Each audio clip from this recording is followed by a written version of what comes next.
Yo, what's going on guys? Arekkz here, welcome back to another Anthem video. Now that we've had a chance to get caught up on all the E3 goodness, gameplay, interviews and the like, I want to start breaking down core aspects of the game to start painting a better picture of exactly what Anthem has to offer based on what we currently know.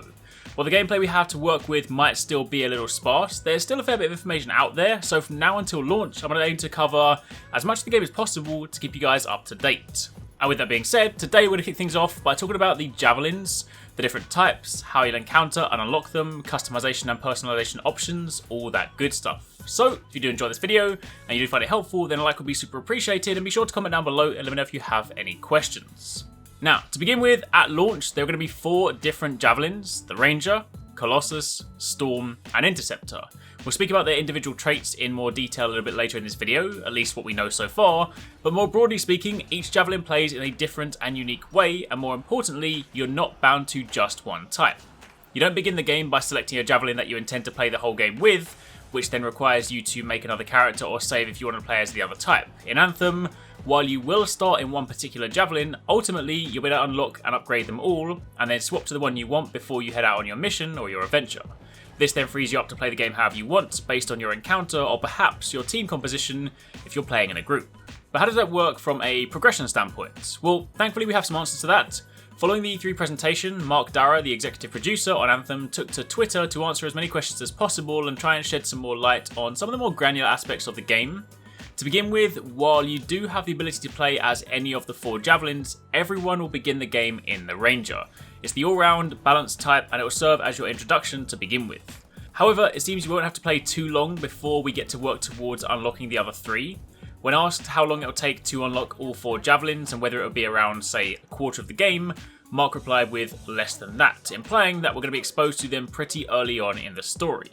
And more importantly, you'll also be able to choose which ones you unlock first. The answer to this tweet explains that you unlock the Javelin by doing different missions, and given that the question pertained to the order in which they're unlocked, this seems to imply that we'll be able to pick the mission that we want to do first. If I had to hazard a guess, I'd imagine we get to a point in the game where we complete the quote-unquote tutorial aspect, run some basic missions, get a feel for the game and the controls, and then the quests will likely be made available, so it's then up to us to pick which one we want to go after first. But remember, you can still do all of them, so it's not going to be like picking a starter in Pokemon, but it does mean you can work towards your preferred Javelin more quickly. But what about progression and upgrades? If you spend a while upgrading the Ranger to begin with, and you then unlock, say, the Storm, how does that work? Are you reset to 0? And the answer is no, you're not.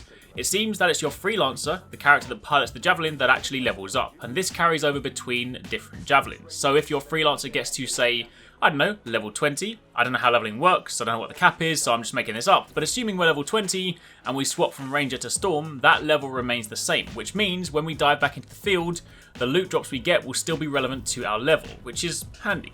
The last thing you want to do is essentially have 4 leveling experiences back to back, because when you're forced to do that, it can often get pretty tedious. I think back to having to level another profession in Final Fantasy XIV and how annoying it was having to go back and grind low level mobs just to work my level back up.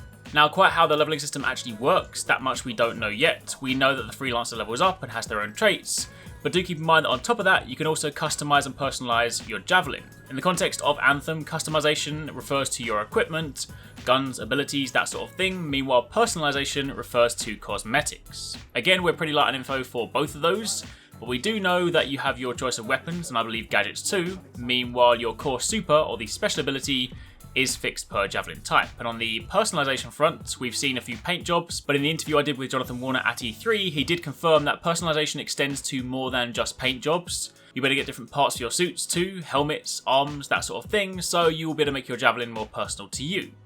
Also, the keen-eyed ones might have spotted the N7 looking paint job, so expect there to be some cross-IP personalization options too. But now that you have a better understanding of how you'll be introduced to the Javelins, the timeline for unlocking them and how progression is transferred, let's round this out by going over what we know about the 4 Javelins so far. First up we have the Ranger. This is the one you'll start the game with. It's the all-round balanced offering, the blend of both speed, mobility and firepower, making it the best place to start learning the ropes. The special ability, or the super, is this homing rocket barrage, which can either target multiple enemies as seen in the first E3 gameplay, or a single target as seen when the player goes up against this Colossus. It has a shock mace as a melee attack, and while it seems that all Javelins will have some sort of melee attack too, from what we've heard so far it seems like that's the extent of your melee, so it's unlikely that you'll actually build or spec towards a full melee focused build, but since we don't have too many details on that right now, that's something we can always revisit.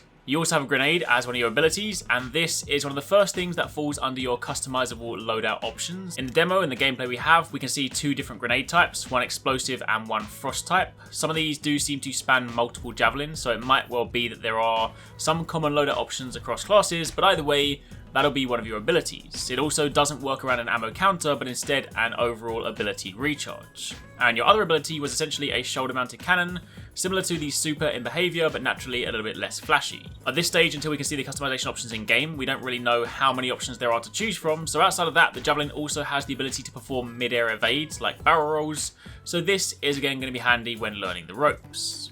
Moving on from there to the big boy, the Colossus. This is your heavy offering, the walking tank if you will, lots of health, slower movement, but you're still able to fly through the sky, so as heavy classes goes, it's still a lot more mobile than your run-of-the-mill tank. They're equipped with a giant shield, which they can deploy and use to either tank incoming shots or, as shown in the gameplay, plow ahead of the team and just firm the explosions from the mines that are listed around the cave. They have a Hulk Smash style melee ability that can be activated from the air, a shoulder mounted cannon that can fire out mortar shots, and also an arm mounted cannon that could again be customized. One of the ones we've seen was a arm-mounted rocket, meanwhile the other one was an arm-mounted flamethrower. And your super, while we don't have gameplay of it, from what we can gather from interviews, it seems to pull out a giant collapsible rocket launcher that can fire off mini nuke-like explosions. After that, we then have the Storm, one of the coolest looking javelins. This is essentially your wizard class, much lighter on armor, incredibly agile, and is actually designed to be much more ability focused. I mentioned that your abilities don't work around ammo, but instead just have a global recharge.